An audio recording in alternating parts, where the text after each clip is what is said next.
Good evening, I'm Colgan, and you're welcome to the Business and Enterprise Show, Ireland's only live web-based business TV programme with over 2 million views worldwide. And as always, we're coming to you from our studios in the Cavan Crystal Hotel on the Dublin Road in Cavan. Now, if our government politicians are to be believed, we're in the middle of a revival.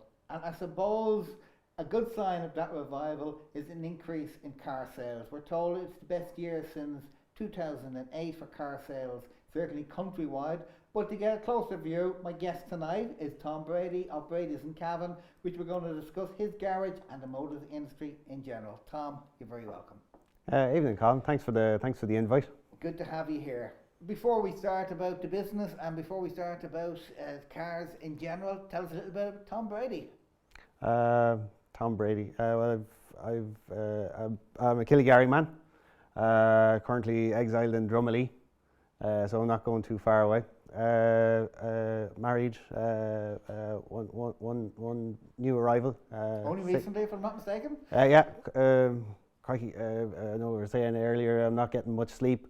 Someone asked me, a friend of mine asked me yesterday evening what age she was, and I said 6 weeks. She's 16 weeks, so days, nights are just melting into one at this stage.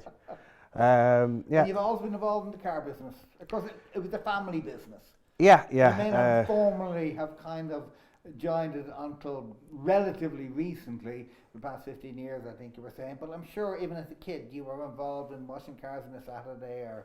Yeah, certainly. My father and my uncle would have started the business here on the Dublin Road, just down the road from us here. Back in 1967, my dad and my uncle Phil Brady would have started, I suppose, originally in Brady's in Arva. They're still there, main Volkswagen dealers. So it's a business I've grown up in from, as you say, from starting washing, hoovering, sweeping, Saturdays, evenings, holidays. Spent a number of years in Dublin getting an education. Nothing else, just education. Education. I'm well, obviously, yeah. I studied business and life, I suppose. That covers a multitude. Yeah. You came into business full time. Yeah, about 15 years ago. Again, worked in different roles: parts department, sales, service department, more general manager. Currently, I would be the after sales manager down there, and along with my cousin there, Tomas Brady, we have the Skoda and Seat franchises at the moment, and we're also after sales dealers for Mitsubishi Motors, which we would have a long association with. Yeah. You say you started full-time in the business 15 years. You must have seen some big differences. 15 years would have been ballpark 2000. Was 2000 one of the busiest because everybody wanted the new 2000 reg car? Yeah, the Millennium reg. Once we got over the Millennium bug and we realised that was hoocum, then we said, look, we almost have a car for the new Millennium. Yeah, the 2000 would have been a good year, I suppose. Crikey, when I'm trying to think back on it now, you were probably in the midst of maybe a government scrappage scheme at the time as well, which would have helped the market, which obviously would have helped the market in the last number of years as well, in its latest incarnation. Yeah, no more than any retail industry, you know, it's peaks, it's troughs. As you said before, you know, it's a good gauge of the overall economy. You mentioned the scrappage scheme. Yeah. The government are always amazed how well the scrappage scheme works. You know, you give money back. In other words, you reduce the price of the car and cars sell more. Yet they still have an exceptionally high. Like again, because of our proximity to the UK. You see, and we all get the ads on Sky or UTV or whatever, and we see an ad for a particular mark, and like it's, by the time the sterling is taken into consideration and the VRT, it's probably half the sterling price in euros. If they have a car for 20,000, if we sell a car for 20,000, it's on sale in the UK for 10,000, albeit 10 sterling. Yeah. But there was a huge, but yet the government doesn't seem to have grasped the fact that, okay, the scrappage always seems to work. When we have a scrappage scheme, they sell more cars. We actually get more money at the end of the day. Everybody's a winner. But all of scrappage is really reducing the tax on a car. Well, certainly, yeah. For the scrappage scheme, they're reducing the vehicle registration tax. So that's taxed directly into the government. But along with that, when it's stimulating the market, it means that the government are getting their VAT. They're getting their 23%, regardless of what allowance they give off the VRT. A scrappage scheme by its nature is fine, but it's not something you can bring out every 3 years.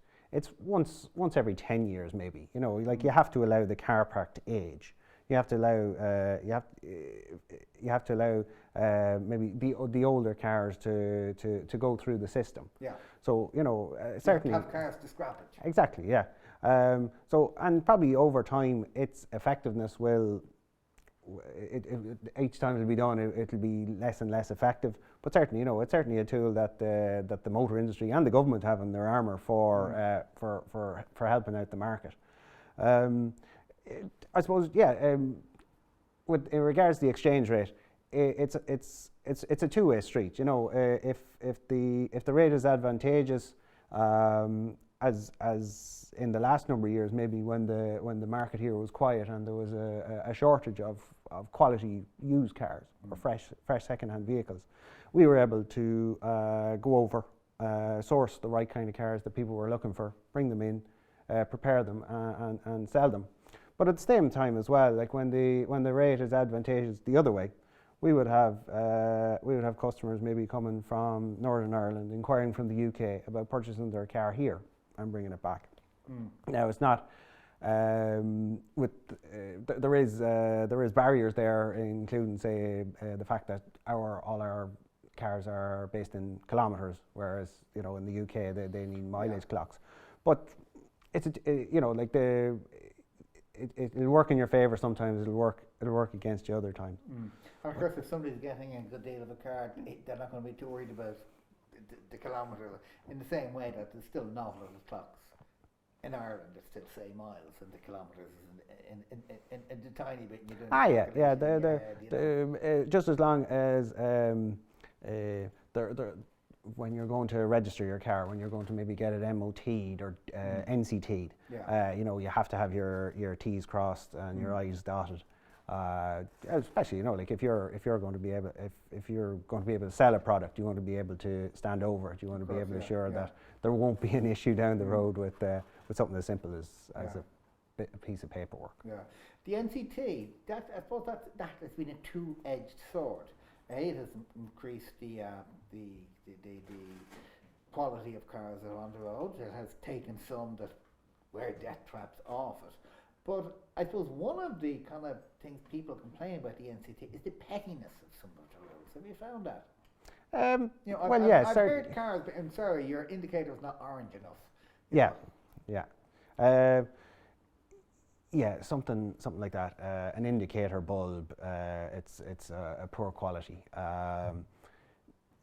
It's something simple like well, now in fairness, it is written on the You cannot say that these are just some inspectors that are particularly finicky. No. I mean, all of them had inspectors. This is the sheet that they're going by. Yeah. Did the motor industry have an input into these sheets? No. It would be through the RSA, and the test itself is updated every number of years. So it'll take. It recently took in maybe more items such as tinting on glass. So you have to be able to see correctly out the windscreen and out of the driver's door and out of the front passenger door. Yeah. So you can't have your windows blacked out. You have to be able to see correctly. I'm sure there's a big computer somewhere that looks at road safety issues, or when the facility is there, accidents that are happening on our roads, and if this is something that's a cause of an accident. I suppose it is. You mentioned there the marks that you do. One of the marks is the Skoda. Yeah. Now in '88, I bought myself a Lada. Yeah. 3,500 from George Cosgrave's in Dorset Street. And it was and I thought it was a great car. It was a good, solid car, but it was a figure of fun, as was the Skoda. The two of them, the jokes that were going around, they were just interchangeable, whether there was a Lada or a Skoda. You would not, even in the kind of, and quickly I noticed in the move down to Cavan, there's an awful lot of kind of vintage car rallies. I've never seen even one there, a Lada. I think they always ship back to Russia or whatever. However, the Skoda is now such a premier mark. An awful lot of government ministers are being driven in them. Yeah, like How did they change in '88? What are we talking about 30 odd years, from figure of fun to get rid of it to a premier mark. Well, I suppose when the company itself was a national company in Eastern Europe. Skoda were looking for a partner in Western Europe to come in along with the Skoda factories to update them. The partner they chose was Volkswagen. So when Volkswagen began to exert their influence on the company, they were able to take into account their engineering, their experience, newer technologies, newer engines, a different design philosophy, along with Skoda's history. Like they started as a company that made bicycles. So like they have a long history in not only cars, transport, trucks, buses. So when Volkswagen took them over, when they just rebadge everything, the Volkswagen Octavia, the Volkswagen Fabia?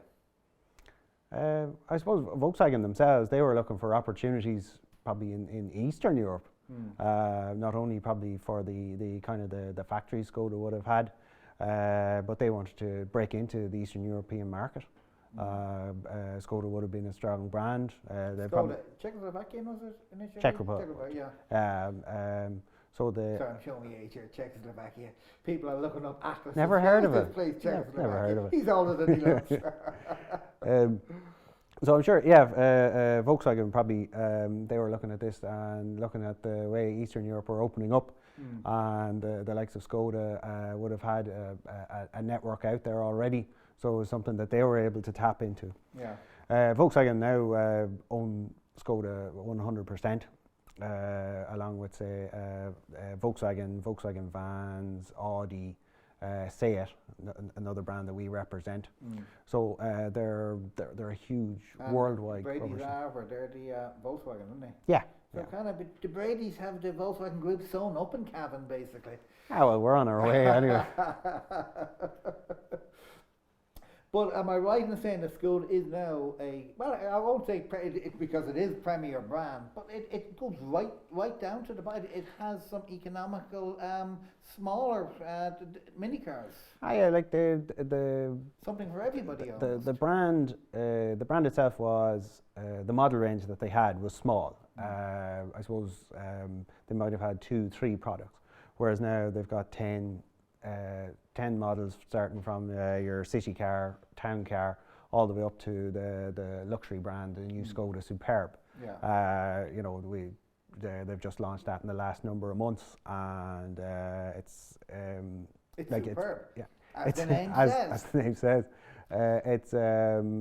it's been compared very favorably with the marquee brands such as another Volkswagen group brand, Passat, Volkswagen Passat, the Audi A6. So you know, so far, like the results we're getting is good. I often am at meetings where there are ministers appearing, and this Skoda Superb is put off and driven up. You know? Do you still have the Lada? No, unfortunately. In fact, I'm sure. It's funny. My very first car was a Anglia. And I see them super worth a fortune now, kind of place. And I'm sure if I still had the Lada, first of all, it would probably still go because apart from anything else, it was reliable as hell. It never let us go down. But I just at the time I was working in customs clearance and I was out of docks with big burly dockers, and they used to rib me every day, and I was kind of coming home depressed. I have to get rid of it. No, the marks you sell are Seat and Skoda. Yeah. Now, what would be the difference between the two of them? In fact, what would be the difference between most cars? Because when I was a kid, you saw this is really showing me age here. You saw an Avenger coming, you could spot it a mile away. You know, you saw a Cortina, you could spot it a mile away. You almost have to look at a badge, you know, or maybe it's just me. Maybe the brain cells are getting dim. You all have to be close up nearly to tell the difference between the cars. Somebody told me it's because of the aerodynamics. Cars are very similar now. Yeah, well, yeah. Obviously, every product will be looking to differentiate itself. The brand itself would look to differentiate itself. So maybe the Skoda would have a good reputation for a quality product that is good value for money, where Seat, a lot of the engines, gearboxes, the nuts and bolts will be the same as Skoda, but they would have a reputation more so for more attention to detail or attention to design features. Yeah. So, you know, each mark will or each brand will try and differentiate the brand first of all, and then their products within it. But certainly, yeah, like if you have a Toyota Auris, Volkswagen Golf, Seat Leon, you know, true. A lot of them are all. You said in the middle of the Volkswagen Golf. Yeah. You know, you could spot a Volkswagen Golf maybe 20 years ago, a mile away. You know, you could say, "Oh yeah, that's a Golf." But now they've kind of just all morphed. You know. A lot of as well. Every manufacturer has to meet any number of guidelines in relation to safety. There's tests there now for crash tests that will be done on a vehicle that they have to meet a certain standard. So it would have to be said that probably the regulations that go around the design of a car, or what has to be what's actually legal when it's on the road. You may notice that, say, when a prototype of a car comes out, the front of the car is very angular, very aggressive, very pointy. Obviously, that's more aerodynamic. But when you actually go to put headlights in it and indicators that are visible and that give enough light and are able to be focused, they have to get bigger. The front of the car has to flatten out a bit.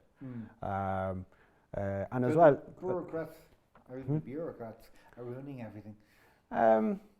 Well, there has to be a bit of progress to it as well, and obviously, say the likes of maybe a brand that has, say the Volkswagen brand. So say your Seat Leon, your Volkswagen Golf, Skoda Octavia.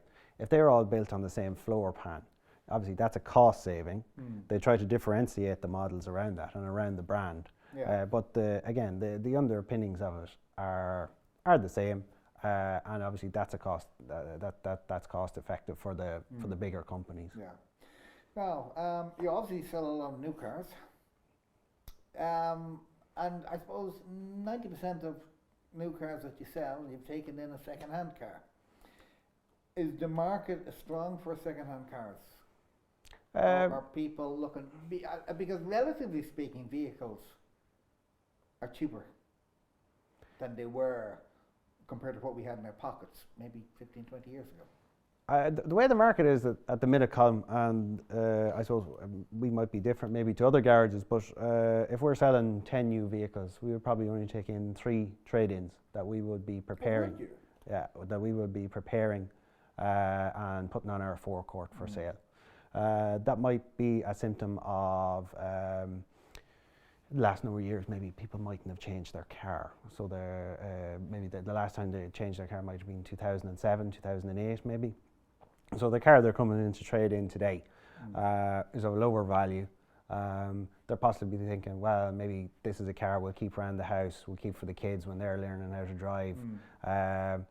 People may be deciding to advertise it for sale themselves, just come in and purchase a new car straight. Yeah, a lot of maybe the older cars, they're staying within a family. We're not really seeing that car. Yeah. And of course, particularly in a rural county like Cavan, you know, people are driving younger out of necessity. Oh You yeah, know, yeah. you live in Dublin. Yeah, to an extent, you don't need a car. But in a rural town in Cavan, you know, particularly some of the smaller towns, if you want to go anywhere, you need a car. And as a kid, you know that. I can ask me man to bring me training 5 nights a week to the football club, Mm. but there's some days you won't, and I'll miss me. I'm going to aim to get a car. So kids, look, so that's probably why the cars are handed down. Oh yeah, and it's your independence. I'm sure. I'm Yeah. sure you remember that. Like when you were able to have your own car in the driveway.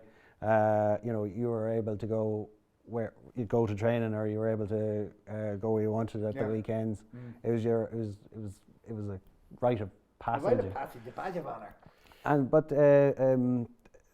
as well, I suppose that kind of maybe the new younger driver, they're being forced out of the market in some cases because of the cost of insurance. I'm sure everyone out there realises the price of their car insurance is going up. Yeah. And the was it legislation maybe that came out recently saying that you couldn't differentiate between men and women. and maybe you couldn't really load a younger person maybe more so with a bigger premium because of their age. But now they're saying that they won't insure older cars, or some insurers won't insure older cars. So they win every time. Well, yeah, like it's hard for someone that's starting off that maybe their older brother and sister had that facility open to them, but maybe the car now is 10 years old and no one will insure it for them. Up to the scrapyard for. Now going back to buying cars, I don't know how whether you get involved in it, but was it the PIP PNP personal PCP. PCP, sorry, yeah. Seems to be the new way of buying a car. You see an ad now. You don't see this car is available for 15,000, 10,000. It's 159 a month. It's 199 a month. Is that the way forward? Yeah. Simple as that. I would have thought the downside of that is that you don't actually own the car, but the good side of that is just as it comes out of warranty, you can have it replaced. Yeah. For basically the same price, or possibly with inflation, maybe a small percentage increase. At the moment, Colm, PCP is very, very popular. It's a facility that allows someone maybe hasn't got a fresh second-hand car to trade in. It allows them to get into a new car without having to have a huge deposit. So PCP is that say the price for a new car is 20,000, and the manufacturer says that, well, after 3 years we say that car is worth 10,000. So instead of having to borrow the 20,000, you're only borrowing the 10. You're only borrowing what they reckon the car will drop in 3 years. So that means you have a lower repayment. That would allow a lower repayment, a lower deposit to pay up front. And at the end of it, you have 3 options. Option 1, you can simply say, right, I decided now I want to go for another brand. There's the keys, there's the tax book, thank you very much. You can borrow the remainder of it, 10,000, over another number of years, obviously subject to terms and conditions at the time. And your final option is to say, well, if you were buying your new car today, so in 3 years' time, 2018, okay, I'd like to go into a similar car. So your equity is the car you have, and then you'd start a new PCP for another 3 years for maybe something similar, maybe something bigger if you have a bigger family, maybe something smaller if you don't have need for the bigger car anymore. Now you're going to ask me, as everyone asks, what's the catch?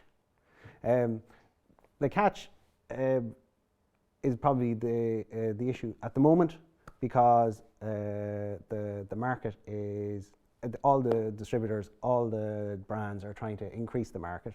The interest rates are low. So there's a lot of very good offers there, 0%, 2.9%. There's no way of guaranteeing what the rate would be in 3 years' time. Realistically, it's going to have to be a low rate for the manufacturers, for the people that are coming back in 3 years' time to be able to change their car again, and obviously on the other side of that, the brands want to sell their cars. So there's no reason why the rates really won't remain low, but we've been through and a of lot. course, to an extent, the rate doesn't matter that much if, as is the case at the moment, there's no alternative. You know, banks stopped financing cars. Yeah, well, that's Now, they might be sneaking back into it now when they say, hey, somebody got on better without us, you know, and they might be entering it again. But there was no option. So you either could not afford a car, or, well, here was this, that's more or less what I've been paid in the bank. Hey, it's even less than we paid in the bank. This is brilliant, you know. Well, one of the a lot of the brands now, such as Skoda and Seat, they have their own banking facilities. So it comes under the umbrella of Volkswagen Bank. So that's all they do is car finance. They don't do insurance, they don't do mortgages, they don't do credit cards. All they do is car finance. So that's their sole focus. They know the market 100%. They're based in Dublin, so you know if they know what they need to sell the cars. Is it easier to get PCP if you haven't got a great history, or is it if you had difficulties in the past and you went to it was just a no-no? Now with PCP, if you had difficulties in the past, is that no? It will go through. It will go through the same underwriting. Certainly, yes. You have to meet your criteria. You know, it is easier. It is easier to get finance in the last year or so. Yes, there seems to have been kind of a reduction in maybe the terms and conditions slightly, but like as long as you've been paying your way, it's you know the finance is there. Yeah. But no, certainly there's no dispensation or anything like that to get into a PCP plan. No, you have to meet the level. So you start off with a deposit, and you have your monthly payments, and then you either have the balloon payment or take out another one. Now, when you go for your second one, do you need another deposit? Because I assume your deposit for the first one could be taken in as your old car. For your second one, there should be equity in the car. So say again, if the new car is 20, they say in 3 years' time it'll be worth 10. Yeah. So say for instance in 3 years' time it's worth 12. That's your equity. I'm with you, yeah. So Brady's and Cavan seems to be kind of you weathered the storm and coming out the other side nice and healthily. Is the car industry in general coming out well? There's been casualties. There's been some high-profile casualties. Oh yeah, like the same as any industries. There has been a number of casualties. You know, obviously some very close to home. It's different faces, a lot of new faces that have got involved in the motor industry. So there obviously, you know, obviously a lot of people think that there is a good future, a good living to be made in it. And the future plans for Brady's? Well, we'll always be looking to improve. I know we were actually filling out the form there recently for the Cavan Business and Tourism Awards. So they were asking, you know, where do you see yourself in 5 years? So, like both brands, Skoda and Seat, they have another number of new products coming down the line in new segments. So we're very excited about that. We look to constantly improve our after sales as well for servicing all brands of cars. Continued investment there. Both Skoda and Seat have new corporate identity coming. So. A few changes around around signage, the showroom area, how we present the cars, how the customers will interact with the cars when they're on display. New exciting ideas coming down the line. So the future is good. So I know it's car sales, car servicing, anything motoring, car parts, the whole lot. Yeah. If anyone wants to contact you, how do they get in touch with you? Where are you? What's your number? What's the website? Brady's Cavan on the Dublin Road here in Cavan town. Phone number is 049 433 1833. We're on www.bradyscavan.ie, and if you want to look at any of our new or used car offerings, they'll be on the website. Okay, and don't forget, when you go in, ask for Tom. You know what he looks like now. Tell him you saw him on the TV. So that's it for this week's program, Business and Enterprise. Thanks for watching. Talk to you next week. Bye-bye.